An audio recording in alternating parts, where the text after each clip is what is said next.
बिस्मिल्लाहिर्रहमानिर्रहीम। आज हम पढ़ेंगे कंपोनेंट्स ऑफ एसे। तो आज का जो हमारा लेक्चर है वो लेक्चर नंबर 4 है। तो वन बाय वन हम देखेंगे कि जो सीएसएस का जो एसे होता है उसमें कितने कंपोनेंट्स होते हैं। There are total 5 components of CSS essay. अच्छा, कंपोनेंट्स हम लिख लेते हैं।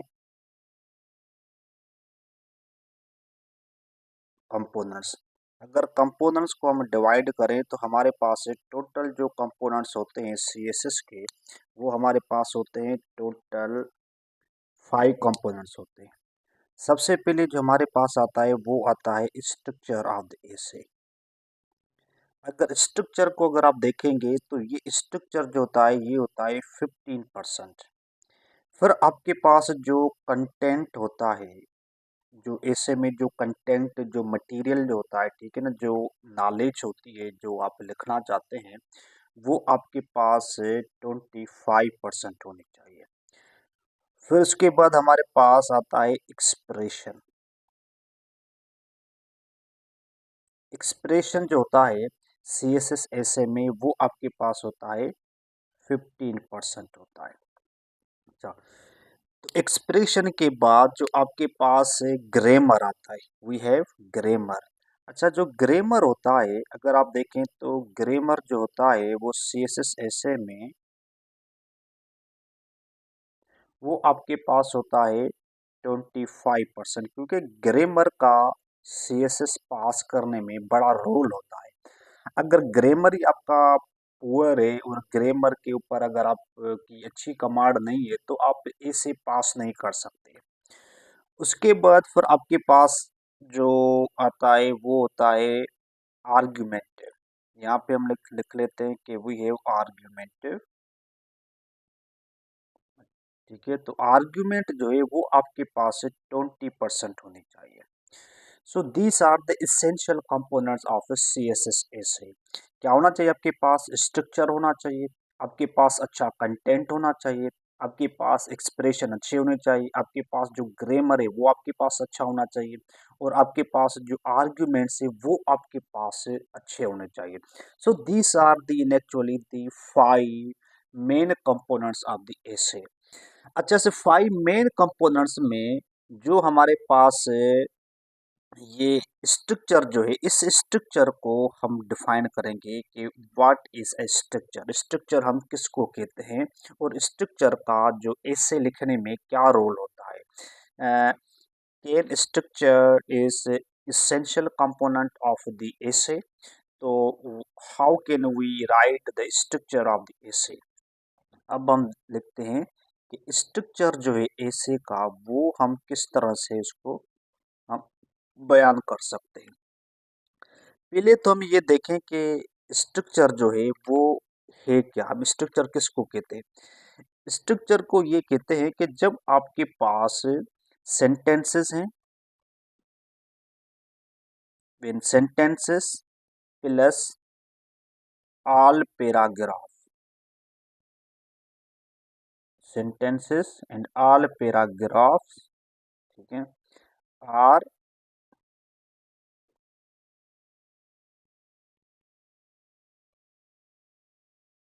Connected and organised. अगर आप उसको ऑर्गेनाइज्ड कर रहे हैं और ऑर्गेनाइज्ड टुगेदर, तो उसको हम स्ट्रक्चर कहते हैं। तो स्ट्रक्चर का मतलब ये हुआ कि आपके पास जितने भी सेंटेंसेस हैं, जो भी आपके पास सेंटेंसेस हैं और जो आपके पास जो पैराग्राफ है वो किस तरह से एक दूसरे के साथ वो कनेक्टेड है। क्या उनमें कोई रिलेशनशिप है, क्या उनमें कोई कोहेरेंस है, क्या उनमें कोई यूनिटी है, क्या उनमें कोई ब्रेविटी है। तो this all are included in structure. आप in other words you can also define the structure को आप ये लिख सकते हैं कि इट इज अ वे, ये एक तरीक़ेकार होता है in which the various parts of and essay are combined together, तो उसको हम कहते हैं स्ट्रक्चर कहते हैं. तो structure is very very important actually that a good argument always proceeds in a very logical way. Okay, अब हम ये देखते हैं कि जो हमारे पास जो स्ट्रक्चर है, structure also has three parts. जो हमारे पास जो स्ट्रक्चर है, स्ट्रक्चर कंटेन्स थ्री पार्ट्स. अब हम यहाँ पे देखते हैं कि जो स्ट्रक्चर है, ऐसे की जो स्ट्रक्चर है उसके भी तीन पार्ट्स होते हैं. अच्छा, तीन पार्ट्स को हम डिस्कस कर रहे हैं कि वो तीन पार्ट्स जो ऐसे के हैं वो कौन कौन से. ठीक है, नंबर वन, नंबर वन पे आपके पास आउटलाइन है, आउटलाइंस. ठीक है ना, ये एक रोड मैप होता है. फिर आपके पास जो सेकंड पार्ट है तो वो आपके पास होता है इंट्रोडक्शन, और आपके पास होता है कंक्लूजन. जो थर्ड पार्ट होता है वो आपके पास होता है बॉडी पैराग्राफ, पैराग्राफ. आप इसको इस तरह से भी लिख सकते हैं कि outline number one, body graph number two, और थर्ड पे आपके पास जो इंट्रोडक्शन और कंक्लूजन आप लिख सकते हैं. अगर आप देखें कि ये आउटलाइन आपके पास वन पे, तो इंट्रोडक्शन तो अगर आप इसको टू पे लिखें, और बॉडी पैराग्राफ जो है आप इसको थर्ड पे आप लिखेंगे. ठीक है, so this is a right way. अब हम ये देखेंगे कि जो स्ट्रक्चर जो ऑफ एसे है वो हम किस तरह से इसको डिफाइन करें, हम इसको किस तरह से लिख सकते हैं कि स्ट्रक्चर ऑफ एसे जो है सबसे पहले आपके पास इंट्रोडक्शन होगा, फिर बॉडी होगा, फिर आपके पास कंक्लूजन होगा. फिर हम ये देखेंगे जो इंट्रोडक्शन है, तो इंट्रोडक्शन में how to write the general statement and more specific statement है. तो what is included in introduction. इस इंट्रोडक्शन अगर आपके पास है तो हम इंट्रोडक्शन को हम देख लेते हैं कि इंट्रोडक्शन में हम क्या क्या लिख सकते हैं. ठीक है, you can see here that what things can be included in introduction. अब हम देखते हैं कि स्ट्रक्चर, स्ट्रक्चर ऑफ ऐसे. सबसे पहले आप ये देखें कि आपके पास जो इंट्रोडक्शन होता है, ठीक है ना, introduction number one, introduction of essay, ये आपके पास 10% होता है, 10% होता है. इसकी टोटल लेंथ जो होती है ना वो 10% होती है. ठीक है ना, ये हमेशा वन पैराग्राफ होता है, वन पैराग्राफ.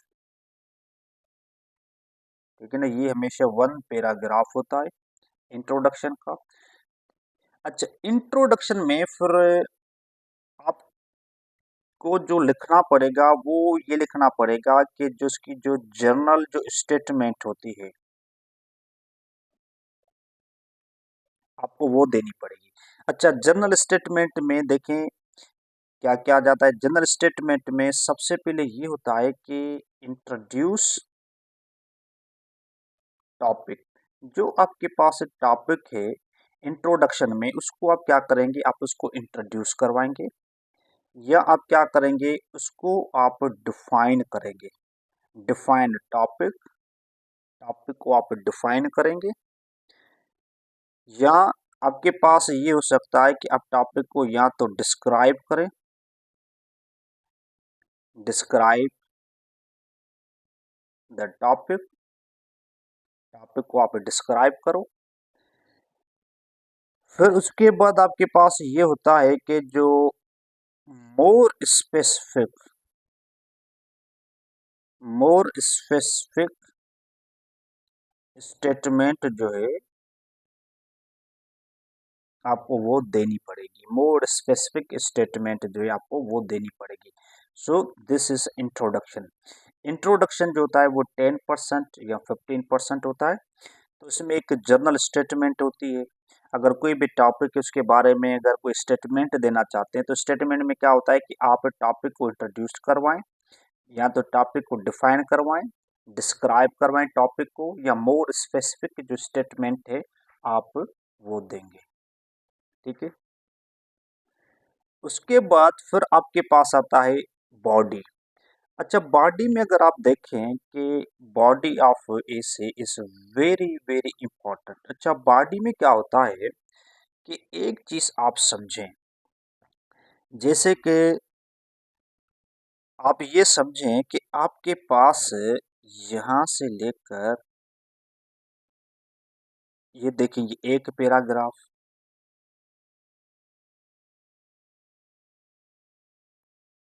ये तीसरा पैराग्राफ है आपके पास,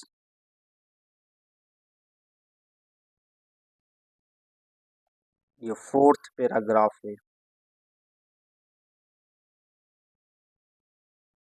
ये फिफ्थ पैराग्राफ है।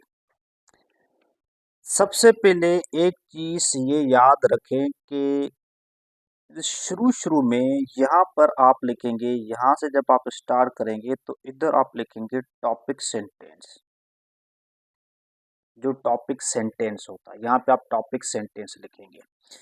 यहाँ पर भी आप क्या लिखेंगे, topic sentence. There will be the topic sentence. इधर भी आप क्या लिखेंगे, टॉपिक सेंटेंस। इधर आप क्या लिखेंगे, you have to write the topic sentence. आप टॉपिक सेंटेंस लिखेंगे। ठीक है, ये टॉपिक सेंटेंस और टॉपिक सेंटेंस आप लिखेंगे। अब होता यह है कि इस पैरा, अगर मैं इसको थोड़ा सा आसान कर दूं आपके लिए, ये देखें, this is paragraph number 1, this is 2, this is 3 and this is 4। इस पैराग्राफ को इसके साथ जोड़ना है, इस पैराग्राफ को इसके साथ जोड़ना है, इस पैराग्राफ को इसके साथ जो है वो आपको जोड़ना है। आपको जोड़ के आपको ये रखना है। अच्छा, जो टॉपिक सेंटेंस होता है ये क्या होता है, this is the topic sentence carry the theme और आउटलाइन आर द आर्ग्यूमेंट। अच्छा, ये जो आपके पास पैराग्राफ 1 है, ये पैराग्राफ 1 इट शुड कंसंट्रेट, ठीक है ना, this should concentrate only on one point. ठीक है ना, ये जो आपके पास है, ये समझें जो पैराग्राफ है कि it must concentrate on one point. अच्छा, इसको हम देख लेते हैं कि इसमें क्या होता है कि must must be focused on one point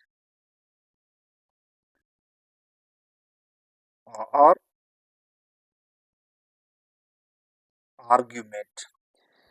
अब ये मतलब एक वन आइडिया पे होगा, this is only one idea. ये वन आइडिया को एक्सप्लेन करेगा, ये भी वन आइडिया को एक्सप्लेन करेगा, ये भी आप ये समझें कि ये वन आइडिया या वन आर्ग्यूमेंट को ये एक्सप्लेन करेगा। ठीक है, तो there should be a link between all this paragraph. उसके बाद फिर हमारे पास जो लास्ट में हमारे पास आता है वो हमारे पास आता है कंक्लूजन। कंक्लूजन, ठीक है ना, कंक्लूजन कंक्लूजन। अच्छा, ये कंक्लूजन क्या होता है, ये कंक्लूजन जो होता है ये बेसिकली अगर हम इसको देखें तो it it is a just we can say the summary of all the information that we have described here. Okay, all the information that we have described, so we can say that it is a summary of all information, okay, which you have described.